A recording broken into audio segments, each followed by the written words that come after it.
G맨 방송 특집 성경을 원어로 해석하기.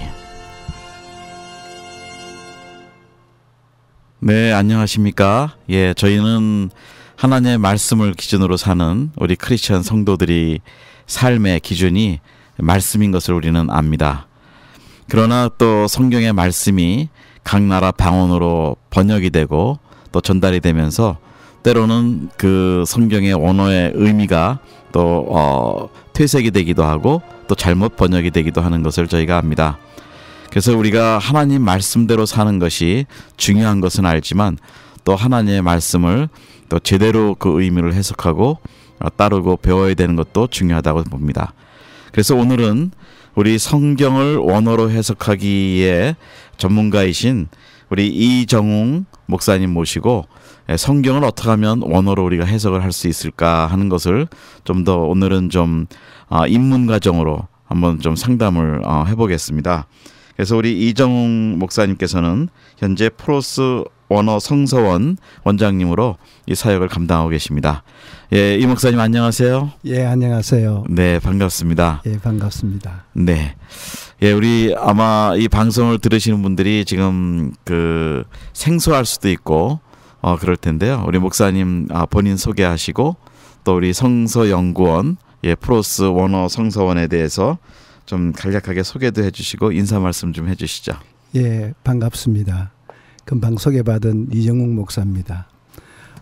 저는 한국에서 한 30여 년 가까이 원어 성경만을 가지고 강의를 해온 그런 어떤 사역, 특수 사역을 해온 사람입니다. 지금 제가 어떤 그 소명의식을 가지고 미국에 온 지가 한 3년 반 정도 가까이 됩니다. 그래서 지금까지는 제가 노스캐롤라이나에 있다가 지금 이렇게 LA로 왔습니다. 그래서 저희 원어 성서원은 제가 실제 그 번역 성경을 가지고 성경을 보다 보니까 꽤 많은 부분이 있어서 문제되는 것도 있고 또 명확하지 못한 부분도 있고 꽤 궁금한 점들이 많았었는데 원어 성경을 통해서 이렇게 시원하게 풀어지고 명확하게 하나님의 그 생각과 뜻을 알게 되어졌기 때문에 이런 점을 좀 널리 알리기 위해서 제가 그런 취지로 우리 원어 성서원을 세웠습니다. 예. 네, 그렇군요. 예, 그 성경을 원어로 본다 보면 신학교에서 이렇게 헬라어라든지 히브리어를 배우면서 이제 그렇게 성경을 읽도록 준비를 해주는데 예. 사실은 뭐 신학교 교육에서 언어 그 배우는 거는 아주 뭐 기본적인 거를 배우잖아요, 저희가. 그렇죠. 예, 그 뭐 알파벳이나 철자 우선하고 그런데 다만 성경을 해석하는 도구들이 여러 가지가 있으니까 그거를 이제 원어로 그래도 좀 해석하고 볼 수 있도록 이제 하는 교과 과정이 있는데 예, 근데 지금 원어라고 얘기하신 거는 그러면 이 성경의 헬라어나 히브리어 그 원어 그거를 말씀하시는 거죠? 예, 그렇죠. 구약은 히브리어, 네. 신약은 헬라어입니다. 네, 예. 그렇군요. 예. 그 원어에서 볼 때 지금 우리 한국 성경이 번역이 돼 있는 그 과정이 처음에 이제 우리 초기에 기독교가 한국에 들어오면서 처음에 번역된 성경본들이 있는데 그 간략하게 그 성경 번역의 그 어떤 역사 같은 것 좀 네. 네. 간략하게 말씀을 드리자면 우리나라 기독교가 들어온 것이 아마 조선 말기 아마 1891년인가 2년 정도 될 겁니다. 그때 들어와서 그분들이 제일 먼저 한 사역이 성경 번역 사업이었습니다. 근데 그 당시 우리나라는 역사적으로 대원군의 세국 정책에 의해 가지고 외국하고의 어떤 문물 교류가 아주 그 힘든 때였습니다. 그러다 보니까 우리나라 안에는 외국어를 쓰는 사람이 거의 없었습니다. 그러다 보니까 그동안에 우리나라하고 가까이 지냈던 중국과 일본 그리고 기독교가 오히려 일본과 기독교 중국 쪽에 먼저 들어갔죠. 그래서 우리나라에서 성경 번역을 하면서 주로 중국 성경하고 한문 성경이죠. 그리고 일본 성경을 가지고 우리가 번역을 많이 했습니다. 왜냐하면 그 당시에 우리나라에는 한자 그리고 중국어를 쓰고 그리고 가깝게 지냈던 어떤 일본하고 물론 뭐 가깝게 지냈다는 것은 어폐가 있습니다만은 예, 어떻든 우리나라에 일본어를 아는 사람들이 있었기 때문에 그들을 통해서 예, 번역이 되었다고 할 수 있습니다. 근데 여기서 하나 중요한 것은 우리가 그 성경을 가지고 말씀드릴 때 축자영감설 그리고 성경을 우리는 완전 모호하다라고 하는 그 모스를 우리는 이야기합니다. 그것은 번역 성경이 아니라 원 성경을 두고 이야기하는 걸로 제가 알고 있습니다.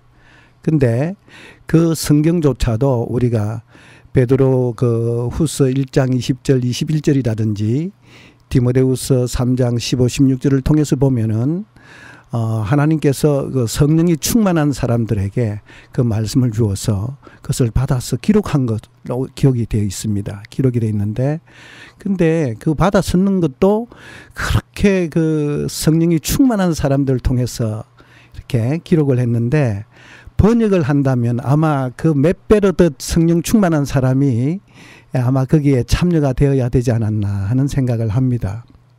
그러나 그 당시에 우리나라 실정이 그러지를 못했다는 거죠. 그 점을 저는 강조하고 싶습니다. 그래서 번역을 할 때에 우리나라 아시다시피 우리는 그 조선시대가 그 주로 억풀 숙려 정책을 썼습니다. 그러다 보니까 유교를 굉장히 우리가 바탕을 두고 있었죠. 그러다 보니까 기독교에 대해서는 거의 무례한이었고 기독교의 정신을 가진 사람이 없었습니다.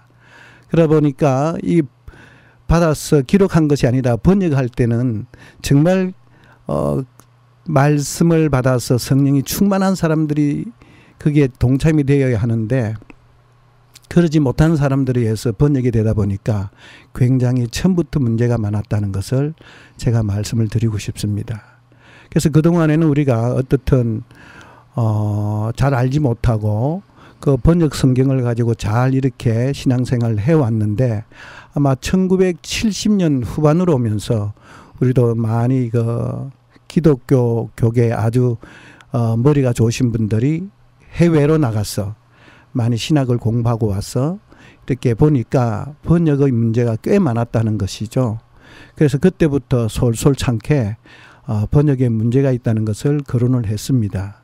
그러나 그럴 때마다 그 당시 우리나라 기독교 문화는 바탕은 그 원어 성경을 가지고 그렇게 이야기할 때 꽤 많이 반박하고 오히려 좀 안 좋은 쪽으로 몰아갔던 어떤 시절이 있었습니다.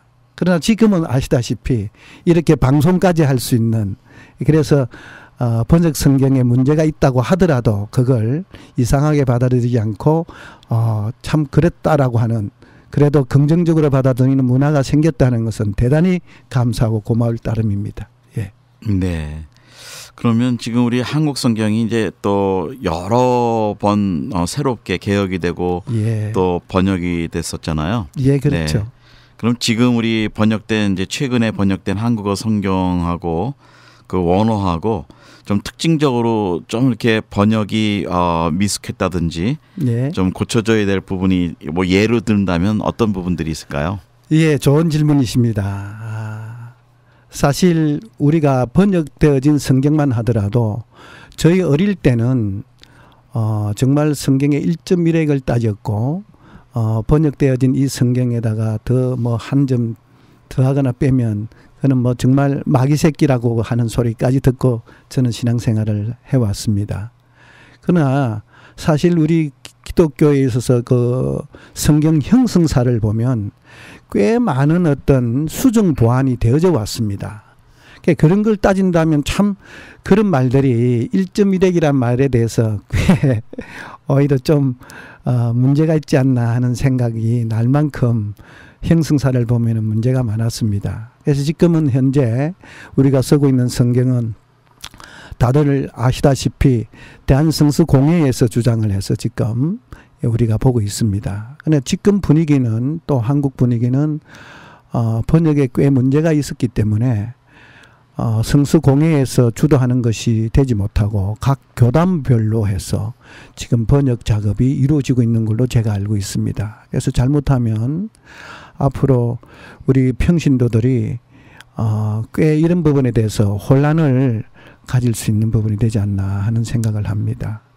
그리고 제가 금방 우리 목사님께서 말씀하셨듯이 번역 성경과 이 원 성경에 있어서 어떤 차이점들, 뭐 오늘 이 시간을 통해서 뭐 수많이 많은 것들을 다 말씀드릴 수는 없고 아주 간단한 몇 개만 소개를 드린다면 지금 우리가 그 가장 그래도 많이 생각을 하는 주기도문을 보면 마태복음 6장 9절로 13절입니다.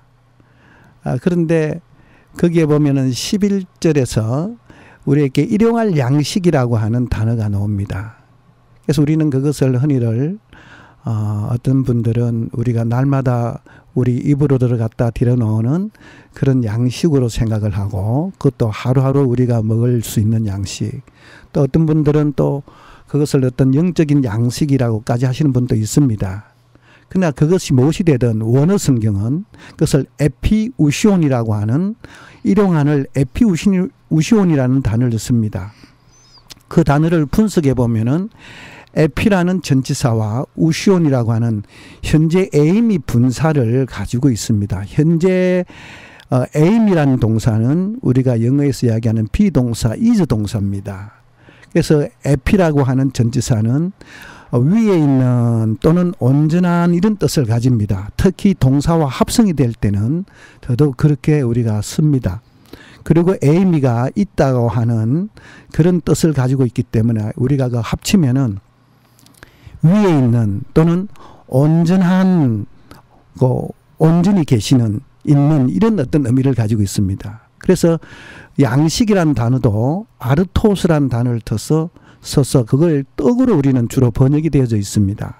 근데 이 떡을 보면은 위에 있는 또는 온전한 이런 어떤 떡을 우리가 요한복음 6장 37절 뭐 41절 51절 57절도 쭉 보면 우리 주님이 생명의 떡이고 하늘로부터 내려온 떡이라고 이야기를 하고 분명히 위에 계시는 떡의 의미를 우리에게 말씀하고 있습니다. 그래서 오늘날 우리에게 일용할 양식을 주옵시고 할 때 그 양식은 그렇게 보면은 우리가 입으로 들어갔다 뒤로 놓는 그런 의미의 떡을 두고 이야기하는 게 아니고 우리에게 영원한 생명이 되시는 정말 우리 주 예수 그리스도를 우리에게 날마다 달라고 하는 그런 의미가 된다는 것입니다.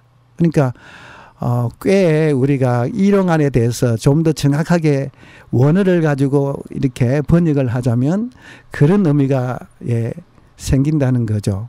그리고 또 주기도문에서 또 하나 문제는 오늘날 우리가 우리에게 죄진자를 사하여 준 것 같이 우리 애를 사하여 달라고 했을 때에 요 문제도 지금 우리 기독교의 절대적인 교리는 십자가를 통해서 제삼을 받는데 여기서는 우리가 우리에게 죄진자를 사하여 준 것 같이 우리 죄를 사해 달라면은 그런 부분하고도 꽤 조금 부딪히는 부분이 생기기 때문에 많은 목사님들이시나 또 우리 성도들이 좀 의아해하고 그 부분에서 굉장히 좀 생각을 깊이 하는 분들이 있습니다. 그 원어적으로 보면은 거기에 있는 죄가 보통 우리 많은 사람들이 알고 있는 죄라는 뜻은 하마르티아라고 하는 단어를 씁니다. 그러나 여기서는 하마르티아를 쓰지 않고 오펠레마타라고 하는 빚이라고 하는 단어를 씁니다. 그래서 우리에게 빚진 것을 두고 이야기합니다. 물론 이 빚에 대한 의미를 또 우리가 시간을 가지고 설명하자면 많은 시간이 걸립니다만은 어떻든 그래서 그 빚의 의미가 있지 죄의 의미는 없습니다. 엄연히 죄와 빚은 다릅니다. 또 그리고 13절 끝나면은 14절이 있어요. 근데 우리는 13절과 14절이 동떨어져 있는 내용으로 생각을 합니다. 그런데 14절 앞에 보면은 우리 헬라어에서 가르라고 하는 접속사가 있습니다. 그 가르라는 접속사는 왜냐하면 뭐뭐 때문이라고 하는 앞에 있는 문장의 이유를 밝혀주는 원인을 나타내는 접속사입니다. 그러니까 왜 우리가 주기도문을 해야 하느냐 하는 것에 대한 이유를 14절, 15절이 우리에게 말씀하고 있습니다.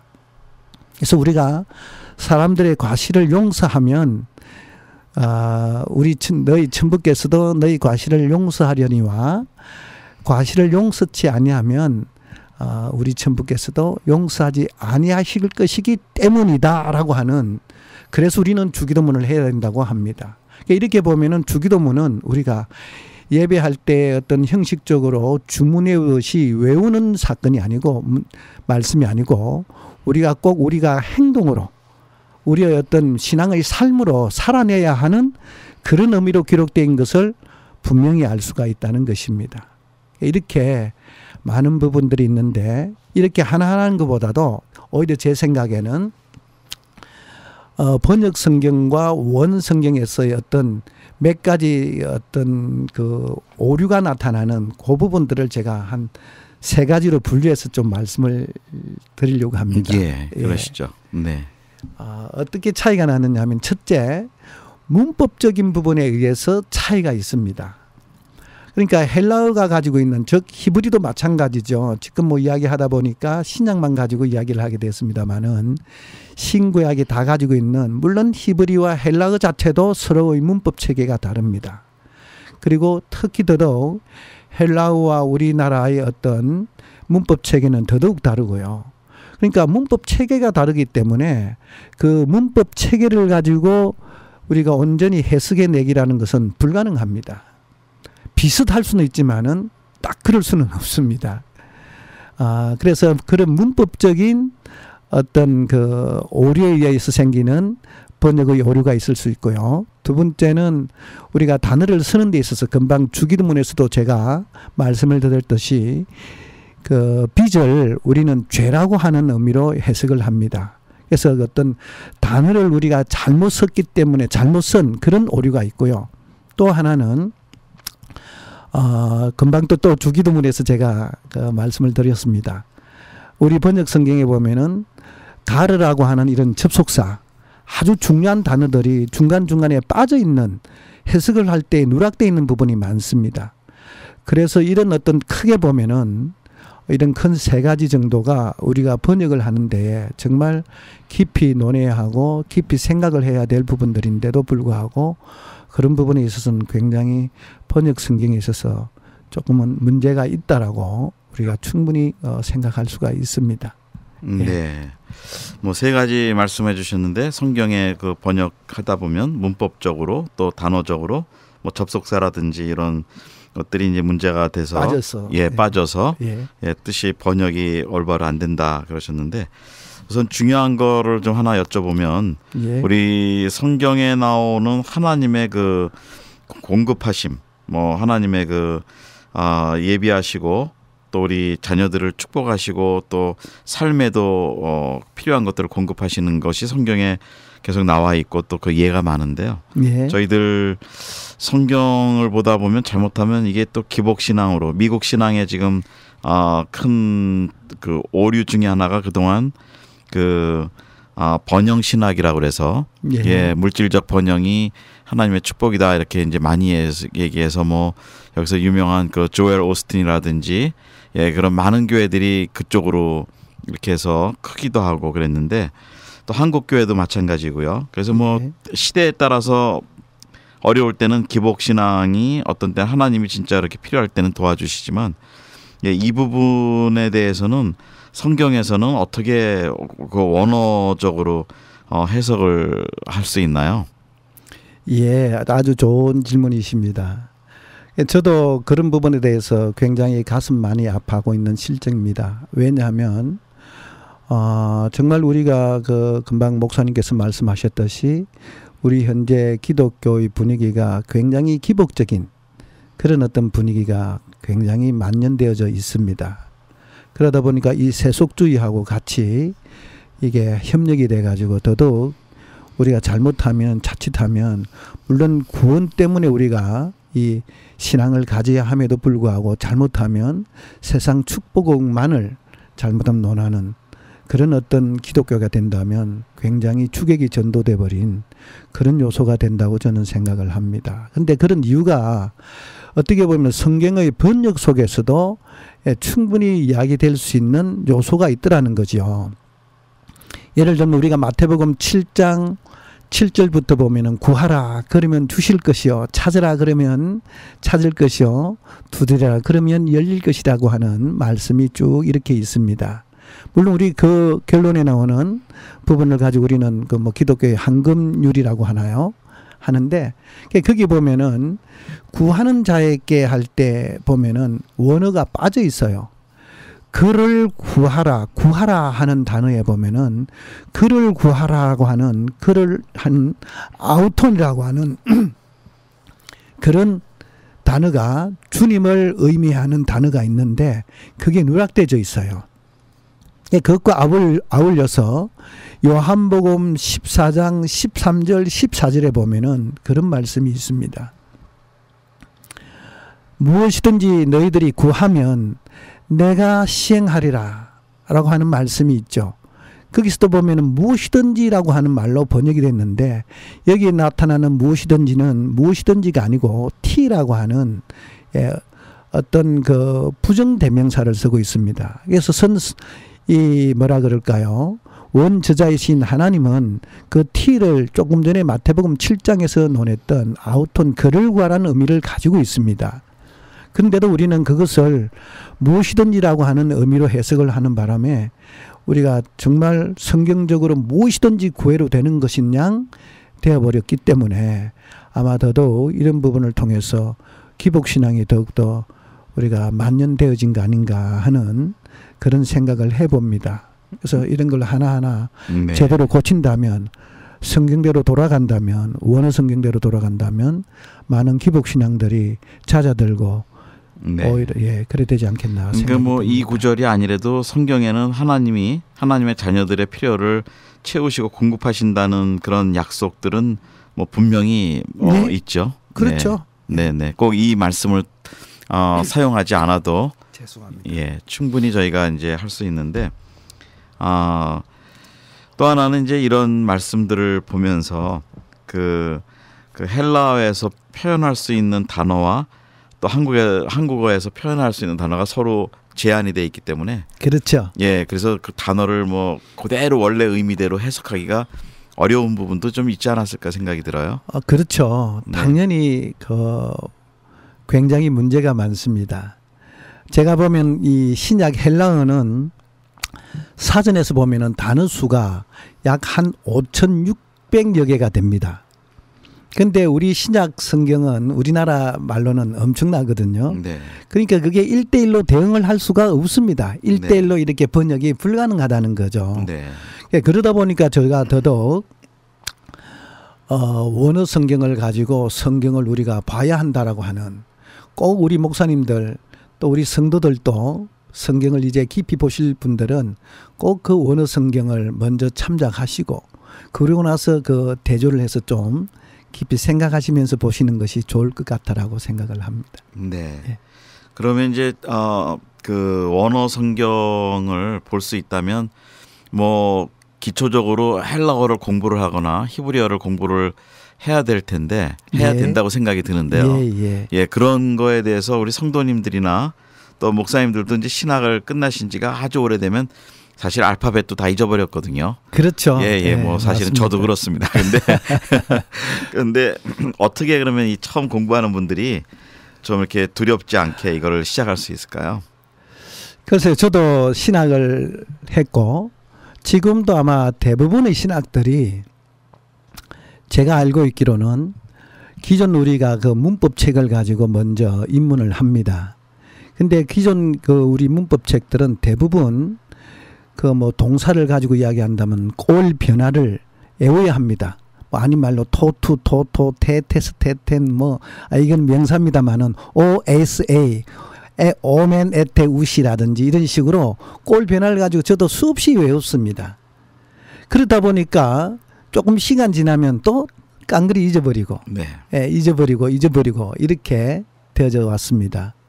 지금도 그렇고 공부를 이렇게 가르치는데 우리는 어떤 문법을 하는 목적은 문법을 위한 문법이 아니라 성경을 제대로 해석을 하기 위한 문법이어야 된다는 거죠. 근데 지금 시중에 보면은 그렇게 안 해도 성경을 잘 볼 수 있는 성경의 책들이 많이 나와 있습니다. 곧 그것은 밑에 문법 분해 기호표가 기록되어 있는 성경들이 많이 나와 있습니다. 그래서 우리가 그 문법 분해 기호표를 가지고 성경을 해석하는 방법만 우리가 잘 알면 얼마 되지 않아서 어렵지 않게 성경을 번역을 할 수 있습니다. 그래서 그렇게 어렵지 않게 누구나가 할 수 있는 시대가 지금 왔다는 거죠. 그래서 제가 지금도 이렇게 방송을 통해서 누구든지 할 수 있다라고, 그리고 할 수 있기 때문에 또 저도 오랫동안 가르쳐 봤지만은 연세가 70이 넘으신 우리 장로님들도 충분히 배워서 그게 이루어지는 것을 옆에서 제가 목격하고 또 실제 가르쳤고 해왔습니다. 저도 지금 그래서 그런 방향으로 현재 제가 문법책을 만들어서 그걸 가지고 지금 성경을 문법을 가르치고 있습니다. 예. 네, 그렇군요. 근데 이 성경에 쓰여진 언어가 예를 들면 신약은 이제 헬라어인데, 예. 그 당시 예수님이 쓰셨던 그 언어와 또 그 당시 헬라어가 사용되어졌던 문화적 배경이나 이런 거하고 현재 쓰여진 헬라어하고 그 많이 그것도 좀 언어의 차이가 있을 것 같은데요. 아, 예, 그렇죠. 예. 저도 그렇습니다. 실제 우리 그 헬라어라고 하는 이 신약을 가지고 보면 지금 기록되어져 있는 이 그 헬라어는 코인의 방언이라고 거의 그 주전 약 한 300~400년 전에 써져졌던 언어입니다. 주로 그것도 상층, 상류계층이 쓰던 언어가 아니고 주로 상인이나 군인들이 쓰던 하층 계급들이 쓰던 언어였습니다. 거기에도 저는 생각을 해보면은 그 당시 상인이나 군인들은 멀리 이렇게 나아갑니다. 전쟁을 하기 위해서는 또 물건을 사기 위해서. 그런 언어로 썼다는 것은 아마 복음이 널리 보급되기를 주님께서도 바라고 그런 언어를 쓰지 않았나 하는 생각도 해봅니다. 그래서 그때 쓰여졌는데 사실 우리가 일반적으로 보면은 언어의 수명은 약 한 30~40년 정도밖에 가지 않는다고 그래요. 네. 그래서 또 바뀌면서 그 언어의 의미가 달라지고 지금도 아마 우리 신세대들하고 우리하고 구세대하고 집에서 자녀분들하고 그렇죠. 대화를 하면 전혀 대화가 거의 안 되는 예, 그런 어떤 것을 현실적으로 우리가 접하고 있습니다. 그렇게 하다 보면은 이 성경도 그 시대에 기록될 때에 그 언어가 쓰였던 문화적인 배경 또는 역사적인 여러 가지 배경을 우리가 한다면은 그는 특별하게 어떤 그 언어 학자 내지는 특수한 어떤 그 분야의 지식 있는 분만이 보게 된다는 이야기입니다. 근데 제가 보니까요. 성경은 성경에서만 흐르는 성경 언어 문화가 있어요. 네. 예. 네. 뭐 예컨대 우리가 그 아가페라고 하는 사랑은 지금은 우리가 어느 뭐 나라든지 또 어느 시대든지 사랑하면은 그 사랑의 의미가 조금씩은 문화적인 차이를 가지고 있을 겁니다. 그러나 성경 안에서는 1000년이 지나나 2000년이 지나나 또 2000년 전이나 지금 또 보면은 성경에서는 사랑은 하나님입니다. 하나님이 사랑이시라고 이야기하십니다. 그래서 우리가 세상에서는 사랑은 우리가 그래서 추상명사라고 하죠. 그러나 성경은 추상명사가 아니라 때로는 고유명사 내지는 보통명사로 쓰이고 있다는 사실입니다. 그래서 1000년이 지나도 2000년이 지나도 성경 안에서의 아가페는 하나님입니다. 네. 사랑하라는 말은 곧 사랑을 주라는 말씀이죠. 네. 그러면 누구를 주라는 이야기냐면 하나님을 주라는 이야기입니다. 그래서 하나님을 받은 사람은 우리가 성경의 요한복음 17장 3절에서 말씀하시듯이 그 참유하신 하나님과 그 모로이신 자 예수 그리스도를 아는 것이 영생이라고 했습니다. 우리가 사랑하는 조건은 영생을 바탕으로 하는데 이게 잘못되어지면 예, 우리가 인간적인 사랑을 하다 보면은 그거는 어떤 인간의 정은 나눌 수 있지만은 영생을 나눌 수는 없다는 사실을 우리는 좀 더 깊이 있게 논할 수 있겠죠. 근데 우리가 사랑 그러면 일단은 뭐 무조건적인 사랑 아가페, 그다음에 필로에 형제의 사랑, 그다음에 또 에로스 뭐 육체적인 사랑, 육적인 사랑 이런 거를 사랑을 보통 구별하면서 성경의 사랑을 아가페 사랑이다 무조건적으로 주는 사랑이라 그러는데 그것이 아니었고 원론 뜻은 하나님 자신이었군요. 예, 그렇군요. 예, 그래서 고린도전서 13장 2절에 보면은 산을 옮길 만한 믿음이 있을지라도 사랑이 없으면 아무것도 아니라고 하지 않습니까? 그래서 그 13장 우리가 8절부터 해서 12절까지 내려가면은 8절까지 보면은 사랑에 대한 정의가 나오잖아요. 우리는 그걸 우리가 할 수 있는 사랑의 의미라고 생각하는데 그게 아니라 하나님은 그러신 분이라는 사실입니다. 네.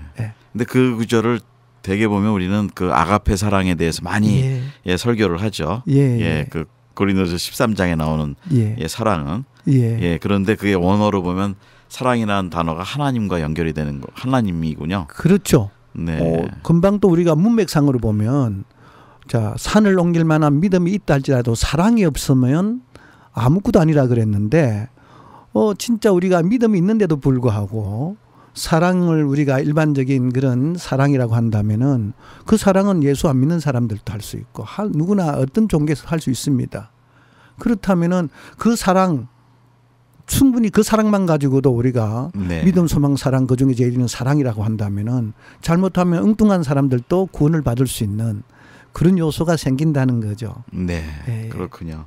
하여튼 뭐 이제 말씀을 듣다 보니까 그 헬라어나 원어로 봐야 그 뜻이 이해가 되고 또 이제 이거를 중간에 번역을 하다 보면 자신의 문화와 자신의 이해 수준에 의해서 또 그 나라 그 언어의 수준에 의해서 바뀌어지는데 뭐 그렇게 바뀌어져도 결국은 언어를 기준으로 다시 한번 거기서도 봐야 되겠군요. 그래야 그 성경을 제대로 이해할 수 있고 또 그 상황에 잘 적용을 할 수 있다 이제 생각이 드네요.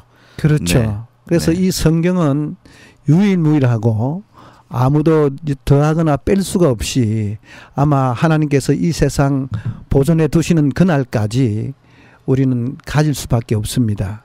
근데 그 안에 있는 언어들이 시대마다 상황마다 바뀐다고 한다면 아마 우리 믿음도 상당히 달라질 겁니다. 그래서 그러지 않고 성경에서는 조금 전에 말씀드렸듯이 성경 안에서만 흐르는 성경 안에서만 있는 성경 언어의 문화가 꼭 있다는 것 기억해 주시면 감사하겠습니다. 네, 저희들이 이제 이렇게 귀한 말씀을 좀 그 온라인으로 통해서 나중에 좀 계속 강의를 좀 해주셨으면 좋겠고요. 그 다음에 우리 또 선교사님들이 이 강의를 계속 듣다 보면 그 성경을 다시 볼 수 있는 또 그래서 잘 선교를 잘 수행하실 수 있는 그 바탕이 또 다시 새로워지지 않을까 생각이 듭니다.